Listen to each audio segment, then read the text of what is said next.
Hello दोस्तों, नमस्कार। स्वागत है आपका हमारे चैनल में। ये हमारा चौथा लेक्चर है। इसके पहले हम 3 लेक्चर अपलोड कर चुके हैं। आइए चौथे लेक्चर में देखते हैं समंकों का संकलन यानी कलेक्शन ऑफ डेटा। तो देखिए, आपको पिछले वीडियो में हमने बताया है डेटा का मतलब होता है सूचनाएं, यानी कि अगर हम सांख्यिकी बहुवचन यानी प्लूरल फॉर्म में स्टैटिक्स की बात करें तो इसमें डेटा का मतलब होता है इंफॉर्मेशन जो ग्रुप में हो। अब वो इंफॉर्मेशन आपकी अनएम्प्लॉयमेंट, पॉवर्टी या प्रति व्यक्ति आय से रिलेटेड हो सकती है, या आप किसी बिजनेस की रिपोर्ट हो सकती है। तो कोई भी इंफॉर्मेशन आपकी हो सकती है। तो आइए हम समझते हैं डेटा कलेक्शन कैसे करते हैं, उनके क्या मेथड है। तो देखिए, डेटा को कलेक्ट करने के अगर हम क्लासिफिकेशन में देखें तो डेटा 2 तरह के होते हैं, एक इंटरनल यानी आंतरिक समंक और दूसरा बाह्य समंक। आंतरिक समंक वह समंक होते हैं जो किसी संस्थान, चाहे वो गवर्नमेंट का हो चाहे नॉन गवर्नमेंट का हो, जो अपने day to day routine work में जो अपने रजिस्टर मेंटेन करते हैं।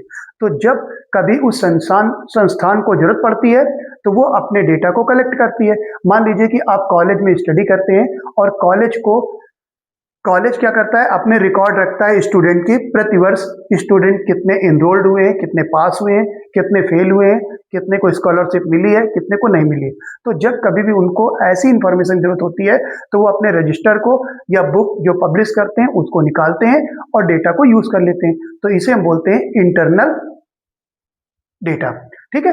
अब बात करें एक्सटर्नल डेटा की, तो एक्सटर्नल डेटा का मतलब होता है जो बाहर के स्रोत से हम डेटा कलेक्ट करते हैं। तो बाहर के स्रोत या संस्थान कोई भी हो सकता है, वहां से जब कलेक्ट करते हैं तो एक्सटर्नल डेटा। ये एक्सटर्नल डेटा 2 तरह का होता है, एक होता है प्राइमरी डेटा और दूसरा होता है सेकेंडरी डेटा, यानी प्राथमिक समंक और द्वितीयक समंक। बात करें अगर हम प्राथमिक समंक की, तो देखिए, प्राथमिक समंक वह समंक होते हैं जो इन्वेस्टिगेटर द्वारा खुद स्वयं या अपने द्वारा किसी संवाददाता को अपॉइंट करके सोर्स जहां पे घटना घटित हुई है वहां पे जाके कलेक्ट करता है। तो इसे प्राइमरी डेटा कहते हैं। इसमें टाइम ज्यादा लगता है, पैसा ज्यादा लगता है और मेहनत भी बहुत लगती है। लेकिन अगर हम बात करें सेकेंडरी डेटा की, तो सेकेंडरी डेटा कोई अन्य व्यक्ति पहले से कलेक्ट कर चुका होता है और उन डेटा को हम अपने काम में लेते हैं, तो उसे सेकेंडरी डेटा कहते हैं। सेकेंडरी डेटा आपके 2 तरह के हो सकते हैं, पब्लिश्ड और अनपब्लिश्ड, यानी प्रकाशित और अप्रकाशित। तो आइए इनको देखते हैं। ठीक है। तो देखिए, ये आपके सेकेंडरी डेटा है। अब सेकेंडरी डेटा यानी कि प्राथमिक समंक और द्वितीयक समंक में क्या अंतर है।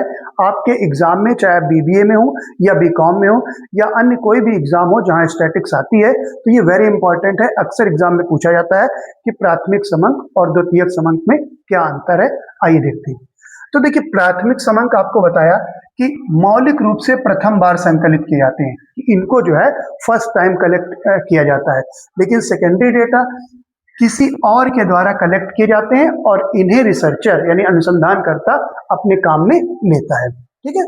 अगर हम बात करें कलेक्शन की, तो इनको कौन कलेक्ट करता है, तो देखिए, इनको प्रगणक मतलब इन्यूमरेटर, ठीक, या इन्वेस्टिगेटर, यानी जिसको सूचना लेनी होती है वह खुद या अपने संवाददाता इन्यूमरेटर अपॉइंट करता है, उनके द्वारा डेटा को कलेक्ट करवाता है। ठीक है। लेकिन अगर हम सेकेंडरी डेटा की बात करें तो कोई अन्य व्यक्ति या संस्था इनको संकलित करती है।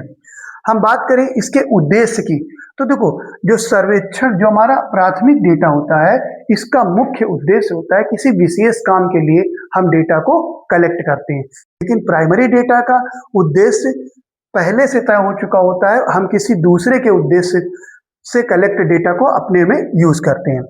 अगर हम टाइम, समय और कॉस्ट की बात करें तो देखिए, प्राथमिक समंकों में समय बहुत ज्यादा लगता है क्योंकि हमें उस सोर्स में जाना होता है। ठीक है। पैसा भी ज्यादा लगता है और श्रम भी ज्यादा लगता है। लेकिन हम बात करें सेकेंडरी डेटा की, तो सेकेंडरी डेटा में प्राइमरी के कंपैरिजन में कम समय लगता है, कम खर्च लगता है और आसान रहता है। तो ये वेरी इंपॉर्टेंट है, आप इसको देखना चाहिए आपको। देखिए, अब आता है कि प्राथमिक समंक को कलेक्ट करने के मेथड कौन कौन से हैं, कैसे हम प्राथमिक समंकों को कलेक्ट कर सकते हैं। तो इसके 4 मेन मेथड है। पहला, डायरेक्ट इन्वेस्टिगेशन मेथड, यानी कि डायरेक्ट आप जहां जिस व्यक्ति से संबंधित डेटा आपको चाहिए, आप उस व्यक्ति के पास डायरेक्ट जाइए और उससे इंफॉर्मेशन आप कलेक्ट कर लीजिए। तो ये डायरेक्ट हो गया। Indirect oral investigation, indirect oral investigation का मतलब होता है कि जिससे संबंधित है डेटा हम उससे न ले करके उसके आस पड़ोस से या और कहीं से, फॉर एग्जांपल मान लीजिए कि हमें पड़ोस में ड्रिंक करने वाले लोगों की संख्या जानना है, तो हम जो लोग जिन ड्रिंक करते हैं अगर उनसे इंफॉर्मेशन लेंगे तो वो नाराज हो जाएंगे, समय पर मिले ना मिले। तो हम क्या करते हैं, हम ठेके पे चले जाते हैं, वहां से जानकारी ले सकते हैं। जैसे मान लीजिए आप शादी विवाह के मैटर में डायरेक्ट परिवार से ना पूछ करके आस पड़ोस वालों से भी हम पूछ लेते हैं। ठीक है, तो ये डायरेक्ट इनडायरेक्ट ओरल ऑब्जर्वेशन होता है। तीसरा मेथड आपका जो होता है वो होता है लोकल एजेंसी करस्पॉन्डेंस। तो आपने देखा होगा समाचार पत्र एजेंसियां जितनी भी होती हैं तो वो अपने हर क्षेत्र में संवाददाता बना के रखती हैं। तो किसी भी फील्ड की जानकारी जब कभी उनको होती है तो अपने संवाददाता को कॉल करते हैं और वहां से जानकारी कलेक्ट कर लेते हैं। ठीक है, तो इसमें क्या होता है, समाचार पत्र अनुमान के आधार पे आपको जानकारी मिल जाती है। उसके बाद जो चौथा है शेड्यूल एंड क्वेश्चनर, तो कुछ अनुसूची और प्रश्नावली भरवा करके हम जानकारी कलेक्ट करते हैं। अब देखिए अनुसूची क्या होती है और प्रश्नावली क्या होती है, इसमें एक बेसिक सा डिफरेंस क्या है कि जो अनुसूची होती है वो भी कलेक्शन ऑफ क्वेश्चन होता है और जो क्वेश्चनर होते हैं वो भी कलेक्शन ऑफ क्वेश्चन ही होता है। लेकिन जो शेड्यूल होती है इसमें इन्यूमरेटर जा करके रेस्पोंडेंट के पास जाकर के डेटा कलेक्ट करता है और जो क्वेश्चनर होता है उसको या तो हम मेल कर देते हैं या डाक द्वारा क्वेश्चनर भेजते हैं और वो उनको भर करके हमारे पास वापस कर देता है। तो ये चार मेथड है। डायरेक्ट पर्सनल ऑब्जर्वेशन, ठीक है, यानी जिससे हमको जानकारी लेना है हम उसके पास डायरेक्टली जाएंगे और उससे जानकारी लेंगे। इनडायरेक्ट ओरल ऑब्जर्वेशन में क्या करते हैं कि जिससे हमको जानकारी लेना है उसके पास न जा करके उससे संबंधित लोगों के पास जाते हैं और जानकारी कलेक्ट करते हैं। लोकल एजेंसी एंड करस्पॉन्डेंस की बात करें तो लोकल कुछ एजेंसियां होती हैं, उन एजेंसियों के माध्यम से हम डेटा के कलेक्शन का काम करवा सकते हैं उनको दे करके। ठीक है, शेड्यूल एंड क्वेश्चनर आपको होता है कि आप प्रश्नावली और अनुसूची भरवा करके भी प्राथमिक डेटा को कलेक्ट कर सकते हैं। तो ये चार मेथड है, वेरी इंपॉर्टेंट है, ध्यान रखिएगा।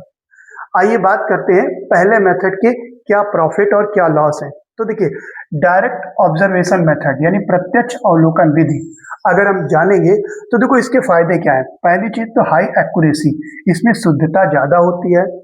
रिलायबल, विश्वसनीय होते हैं। फ्लेक्सिबल क्वेश्चनिंग, क्योंकि हम रिस्पोंडेंट के पास डायरेक्ट जाते हैं तो क्वेश्चन हम जैसी जरूरत हो वैसा पूछ सकते हैं। इसके डीमेरिट क्या है, तो एक्सपेंसिव है, ये क्या है, महंगा है। ठीक, इसमें पैसे ज्यादा लगते हैं। टाइम कंज्यूमिंग है, क्योंकि हमें जिस जगह से रिलेटेड डेटा चाहिए वहां जाना पड़ेगा। ठीक है, रिस्ट्रिक्टेड एरिया, कभी कभी कुछ एरिया रिस्ट्रिक्टेड होते हैं तो वहां पहुंचना थोड़ा डिफिकल्ट होता है। ठीक, पर्सनल बायस, कभी कभी पक्षपात पूर्ण भी होता है, लोग गलत इंफॉर्मेशन भी दे देते हैं। इनडायरेक्ट ओरल ऑब्जर्वेशन में क्या होता है, तो देखिए इनडायरेक्ट ऑब्जर्वेशन के फायदे क्या है, सेव टाइम, हम बहुत से लोगों को ना ढूंढ करके एक लोग को ही ढूंढ लेते हैं और उसके क्षेत्र की जानकारी ले लेते हैं। ठीक है, तो आपका पैसा और समय बचता है। सुटेबल फॉर वास्ट एरिया, अगर आपका एरिया बड़ा है तो उस जगह पर इनडायरेक्ट जो है ज्यादा बेटर है। ठीक है, एक्सपर्ट व्यूज मिल जाते हैं। इसकी अगर हानियों की बात करें तो dependent on witness, integrity and accuracy.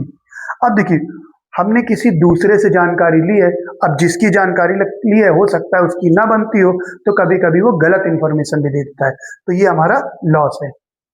ठीक है, नेक्स्ट देखिए अब आपको होता है कि मेल क्वेश्चनर मेथड। ठीक, कि आपने एक कलेक्शन ऑफ क्वेश्चन लिया और उसको मेल कर दिया रिस्पोंडेंट को, तो रिस्पोंडेंट के लिए क्या बेनिफिट है, खर्च कम है, आसानी से मेल किया चला गया, वास्ट एरिया, बड़ा एरिया आप कवर कर सकते हैं और निष्पक्ष जानकारी आप उनसे ले सकते हैं।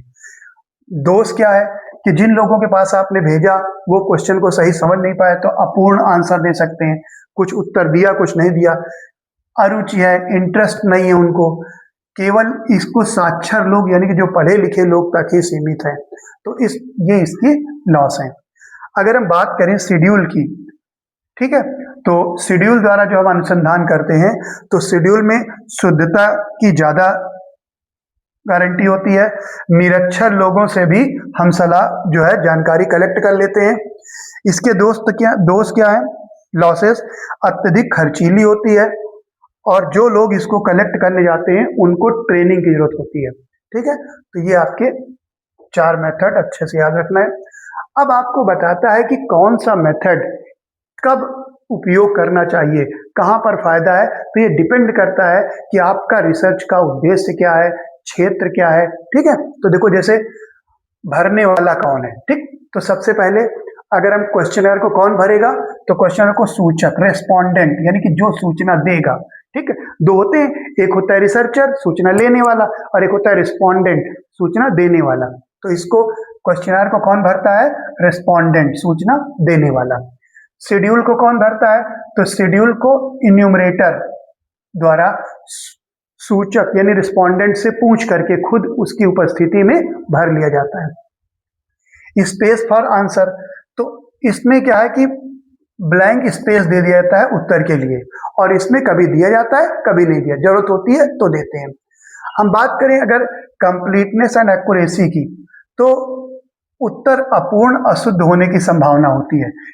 ठीक है, इसमें शुद्ध होने की जरूरत आशंका ज्यादा होती है क्योंकि रिसर्चर स्वयं जाता है इस फील्ड में। ठीक है, तो ये पूर्ण ज्यादा अच्छे होते हैं।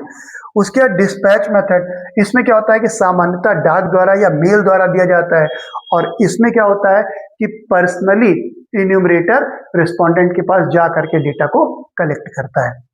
बात करें स्कोप की, तो अगर अत्यंत विस्तृत क्षेत्र है, बहुत वाइड एरिया है, तो उसके लिए क्वेश्चनर मेथड अच्छा होता है और अगर क्षेत्र सीमित है तो आपके लिए शेड्यूल मेथड अच्छा है। ये क्वेश्चन भी वेरी इंपॉर्टेंट है आपके एग्जाम पॉइंट ऑफ व्यू से। आइए नेक्स्ट देखते हैं। नेक्स्ट देखिए, अब हम कौन सा मेथड यूज करें, कौन सा मेथड ना यूज करें, ये डिपेंड करता है कि आपके अनुसंधान की प्रकृति क्या है। तो देखिए, नेचर ऑफ इन्वेस्टिगेशन, अगर आप डायरेक्ट पर्सनल इंटरव्यू कब लेंगे? जब आपको कॉन्फिडेंशियल और सेंसिटिव मामला हो। अगर आप सूचना को गुप्त रखना चाहते हैं तो डायरेक्ट इन्वेस्टिगेशन मेथड सबसे अच्छा है। इस सेंसिटिव मामले में है कि हम किसी को बताना नहीं चाहते हैं। ठीक है, और मेल जनरल में है कि आप मेल कर दीजिए। ठीक है, स्कोप एंड ऑब्जेक्टिव, देखो अगर आपका लार्ज जॉग्राफिकल एरिया है, कवर कराना है, तो क्वेश्चनर मेथड अच्छा होता है। ठीक है, और लोकल रिस्पोंडेंट अगर आपको ज्यादा कवर कराना है। ठीक, जैसे आप देखते हो कि चुनाव होते हैं, तो चुनाव में क्या होता है कि सूचना लेना होता है कि कौन सी पार्टी जीतेगी कौन सी हारेगी। तो वो क्या करते हैं कि हर संवाददाता पूरे क्षेत्र में रहते हैं तो वहां से कवर करवा लेते हैं। ठीक है ना। डिग्री ऑफ एक्यूरेसी रिक्वायर, जब हमको ज्यादा शुद्धता की जरूरत होती है तो डायरेक्ट ऑब्जर्वेशन और शेड्यूल मेथड ज्यादा बेटर होता है, क्योंकि डायरेक्ट ऑब्जर्वेशन में आप खुद जाते हो और शेड्यूल में भी आपकी उपस्थिति में ही सूचक सूचना देता है। टाइम कंस्ट्रेंट की बात, समय की उपलब्धता की बात करें, अगर आपको अर्जेंट डेटा चाहिए तो सेकेंडरी डेटा ज्यादा बेटर है। ठीक है, या रैपिड क्वेश्चनर फील्ड शेड्यूल काम कर सकते हैं। फाइनेंशियल स्रोत की बात करें तो schedule method require massive fund. अगर आप शेड्यूल मेथड यूज कर रहे हो तो आपको ज्यादा पैसे की जरूरत आएगी। ठीक है, तो ये इंपॉर्टेंट, वेरी इंपॉर्टेंट है, अक्सर एग्जाम में आते हैं। आइए, सेकेंडरी डेटा के स्रोत क्या है? तो देखो, सेकेंडरी डेटा के 2 स्रोत हैं, एक होता है पब्लिश और एक होता है अनपब्लिश। ठीक है, पब्लिश मतलब प्रकाशित और ये अप्रकाशित। ठीक है ना।